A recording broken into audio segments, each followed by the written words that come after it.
and that's why we're starting now instead of at 9 o'clock. But I also then, had um, I've got stuff. Like I said, tomorrow I've got stuff Friday, Saturday, Sunday. Monday's the stream. I think Tuesday is my first open evening. This first book that I'm unboxing, I'm excited to have because I remember when this book launched live on my show. It's from Ian Mondrick. It's from Frederick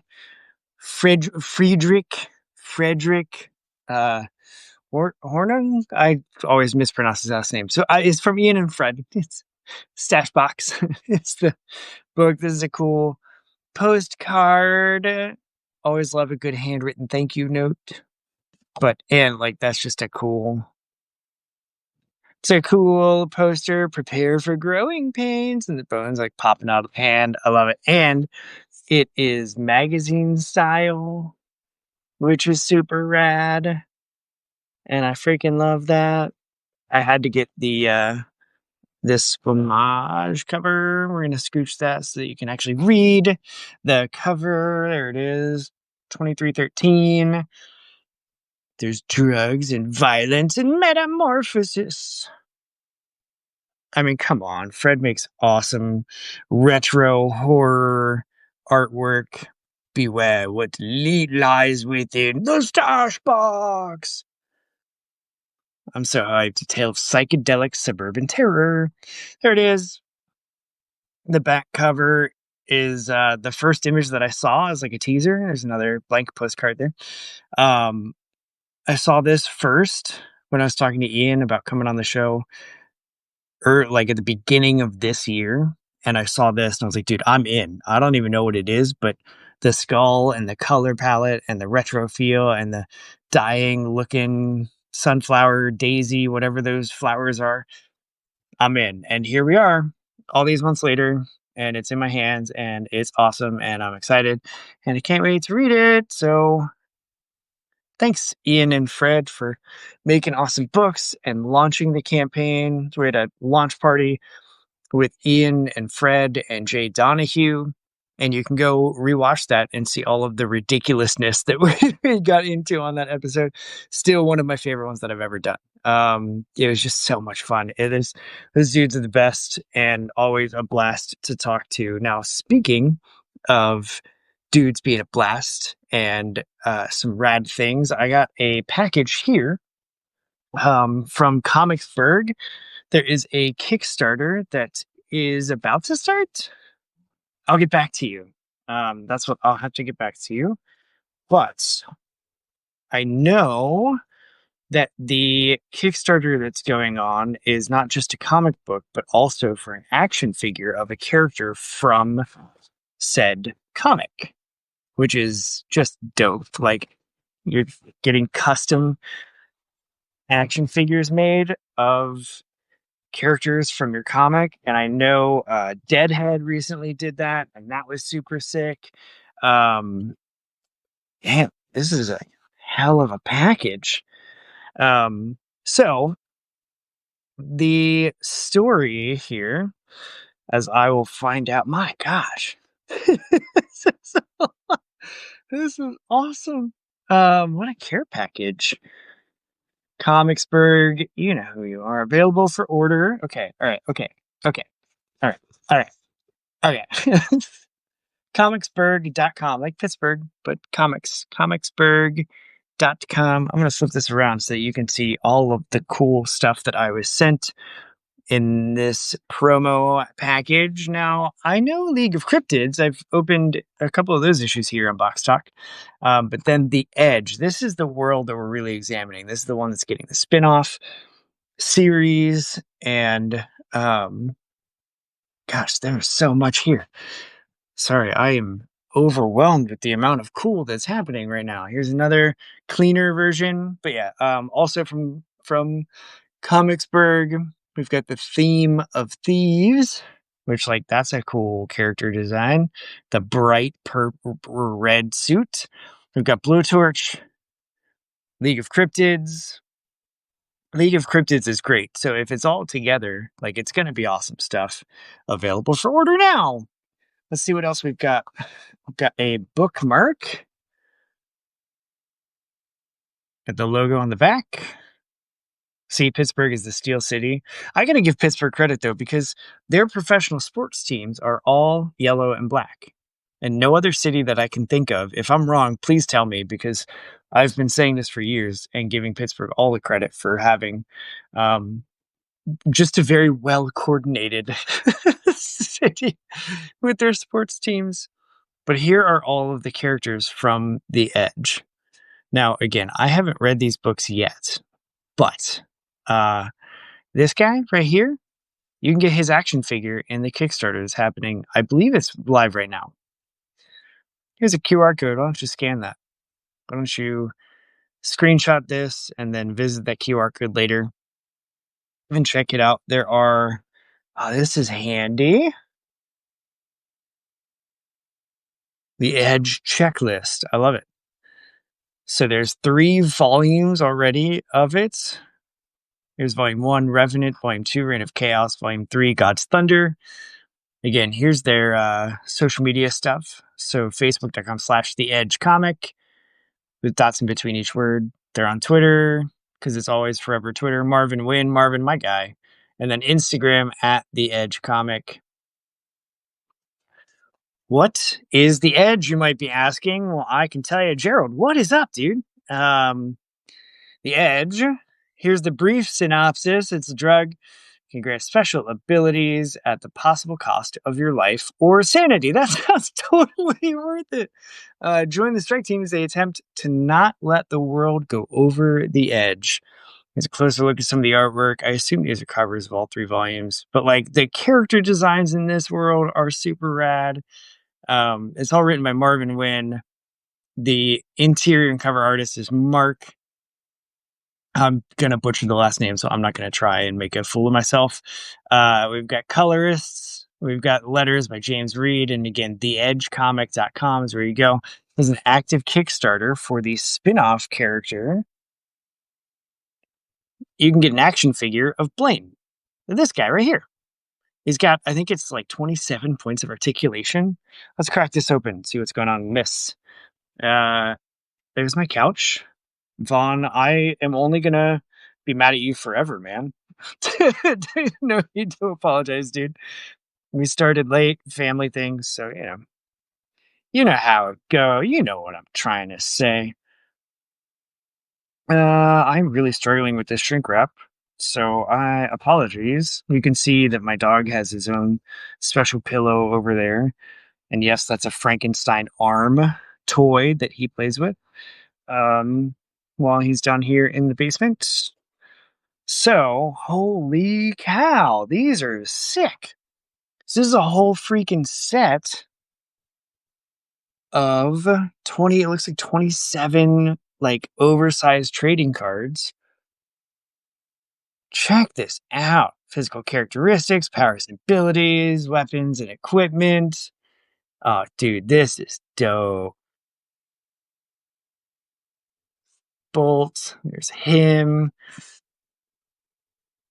Interim, and it looks like I've got a couple prints as well in this box that I got to get to, but like these cards are rad. I'm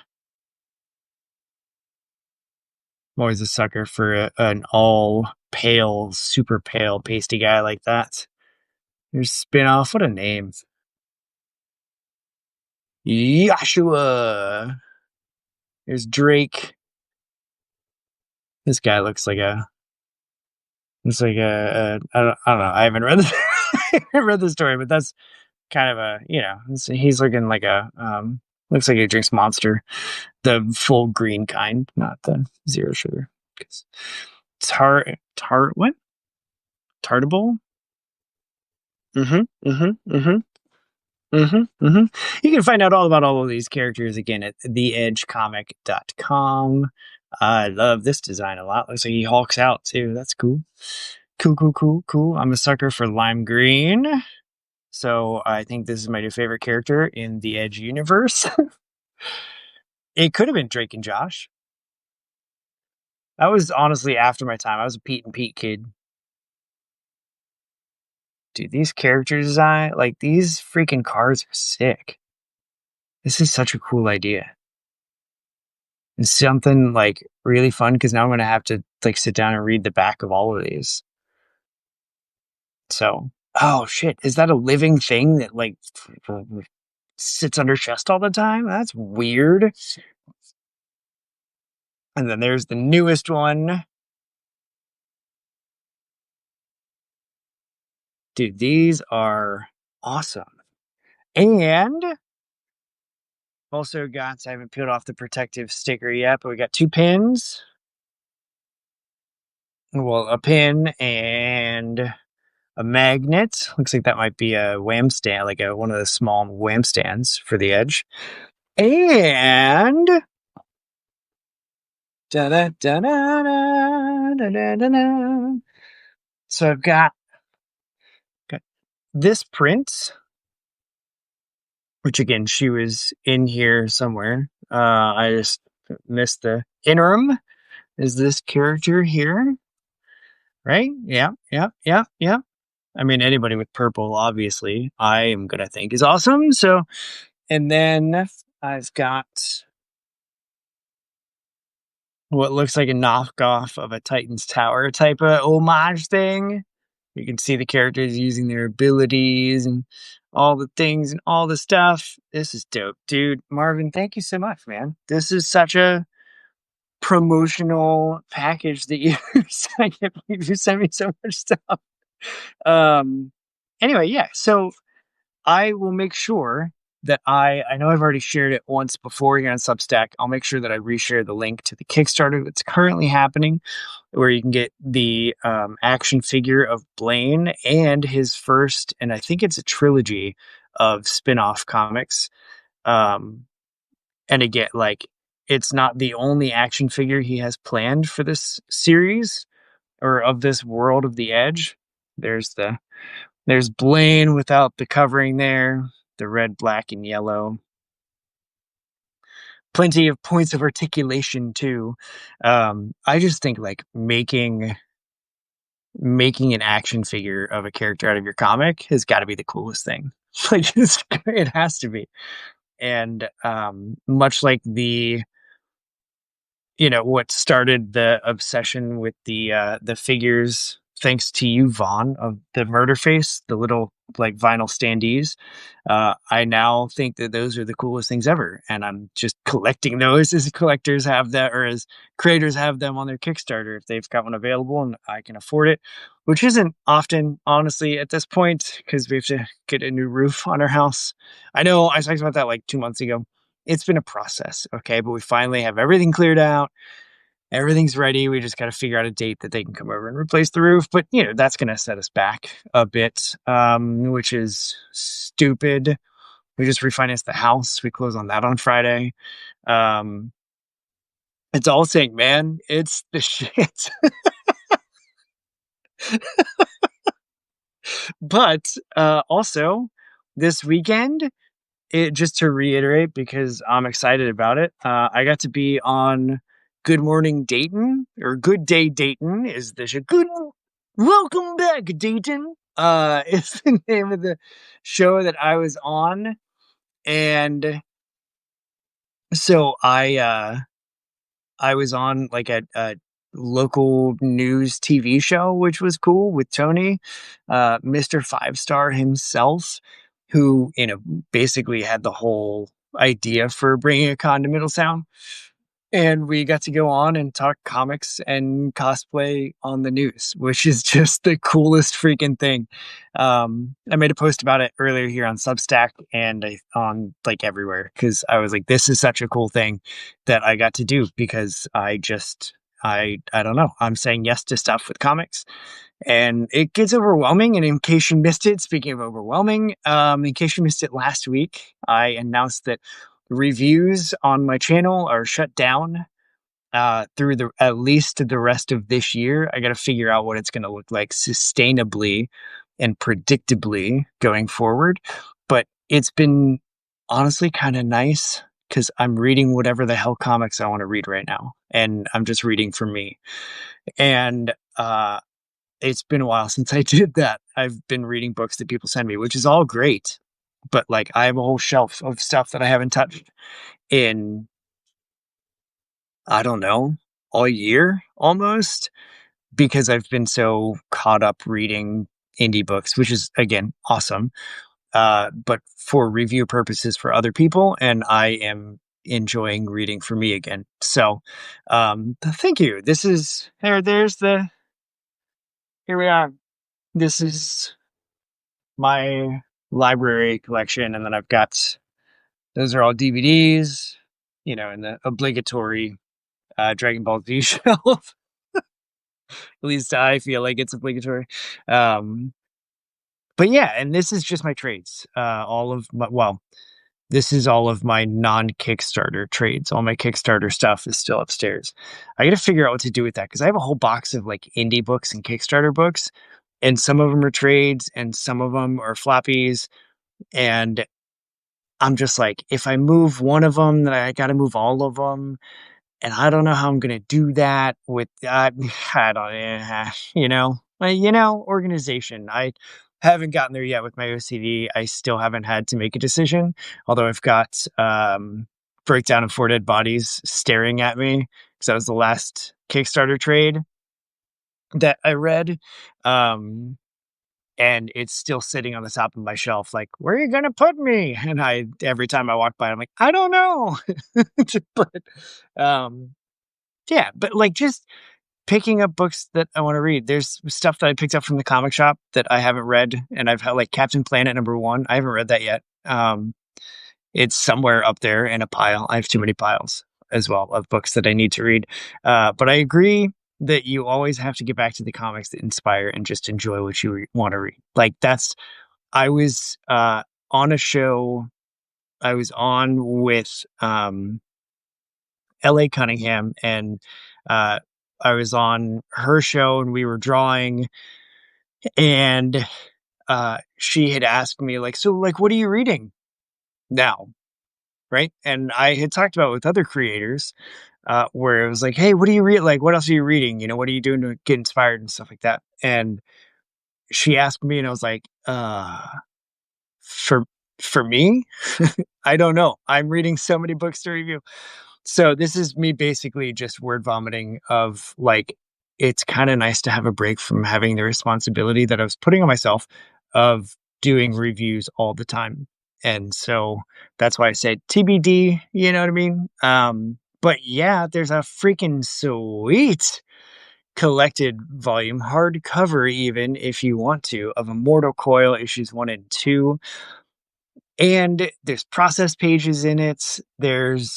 I don't know, I heard from this guy that did the whole thing by himself because he's a crazy person, that there are new pages being added to this volume. So even if you've got the first two floppies, there's added value in the currently running Kickstarter for Immortal Coil. And I do the smaller size, I love that.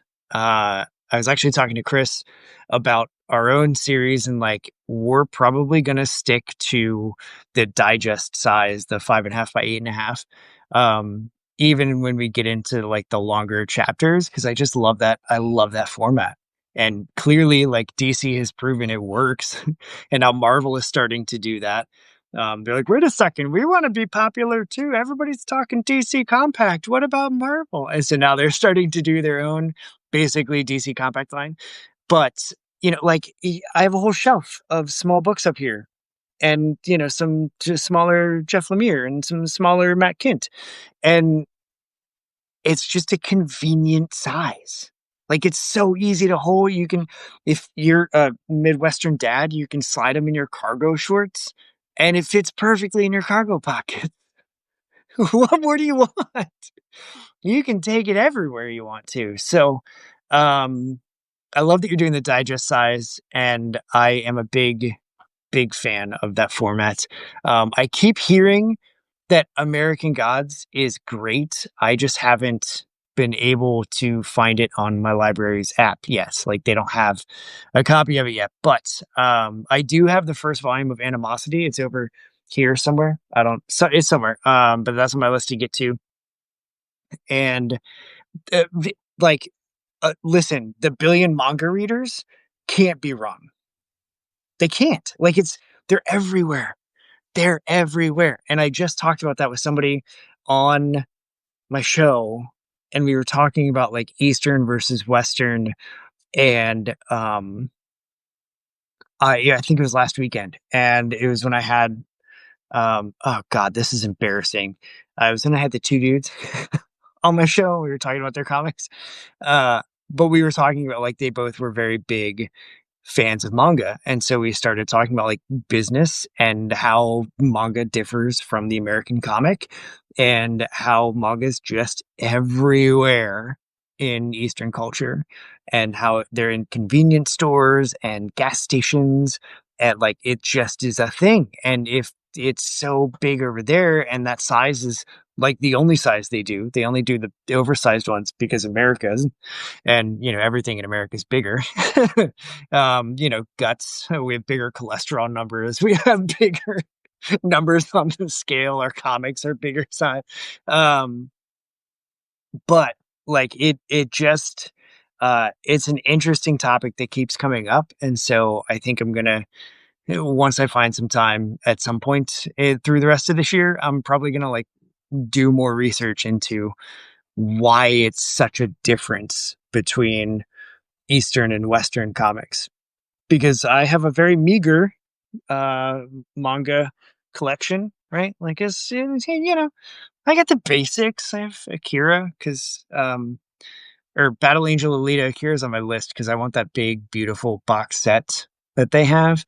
But even on Amazon, it's like $160 and I just can't swing that. I would love to, but I can't. Just like I would love to get the complete Dragon Ball Z and Dragon Ball manga collections and the nice gift boxes that they come in. But again, I would need like $500 to buy all three of them. And homie ain't got that. You know what I'm saying? So, um, Blame. I haven't heard of that. I don't have a pen down here. Can you message me that so that I can find it? Um, because I'm always looking for like that's what we talked about on that stream when we were talking about manga. Is like, what are you reading that's so good? Like, and there's a manga called Look Back by the same guy. It's a one shot, but it's by the same mangaka. I don't know how you pronounce it. And I say it wrong every time, I'm sure, so I'm sorry. But the same guy that did Chainsaw Man did a one shot called Look Back, and it has been brought up like two or three times by different people in different conversations. But like, yo, this book is insane. And so I wrote it down and circled it and underlined it in my notebook, and that's all upstairs. So I can't even tell you if that's for sure the name. Like I said, super unprepared. But here we are. That's the beauty of live, and that's why we tune in and hang out in the live sessions so that I can do stuff incorrectly and okay, there it is. Like I just don't overthink it. You know what I'm saying? So I'm gonna go upstairs. I'm gonna cut this, but I'm gonna go upstairs and I'm gonna open the big, beautiful box of my comic because they finally arrived today. Well, I was at work and I got the little security camera notification and I immediately opened it because every single time I got one today, I would open it to see if it was here or not, and it was here. And so I'm going to go open it and make sure everything is here and undamaged and all of those things. And then like I said, will plan to start fulfillment probably on next Tuesday because the 5 Star Comic Con is just gonna, and I'm totally hyped. Like I'm so excited to just get lost in being involved in a Comic Con. And here's a super sneak peek fun fact teaser that I haven't said anywhere for any reason at all yet. I'm also going to be volunteering and be a part of a zine festival in October. That's cool. So, uh, dude, Gerald, always happy to see you pop in. I love how the Immortal Coil campaign looks and the deluxe hardcover and that cover that you whipped up specifically for Kickstarter is sick, dude. It's so good. Um, and I hope you're also sleeping because I know that you just work all the time. So, Vaughn, I'm definitely going to mention you next time I look significantly at trying to, get some little custom figs made, because I love that idea so much. And so I'm gonna need you to send me your vendor for those standees so that I can get that 10% off when I say, my friend Vaughn sent me to give me discounts. So that's gonna happen. But first, I'm gonna go open a box of a ton of comic books that came out of my brain and look at them and make sure that they're all safe and undamaged and all that stuff. So thanks for hanging out with me. If you're brand new, this probably wasn't the best example of what I do on these box talks, but I try and do these box talks every Wednesday. And if not, then, I at least do it every other Wednesday. And that's how we live life with hair everywhere. Thanks, Gerald. And so good night, my dudes. It's good to see you both in the chats. And for everybody else, have a great evening or day or whatever it is for you. And most importantly, go do what's good for you and read some indie comics because I'm out of here.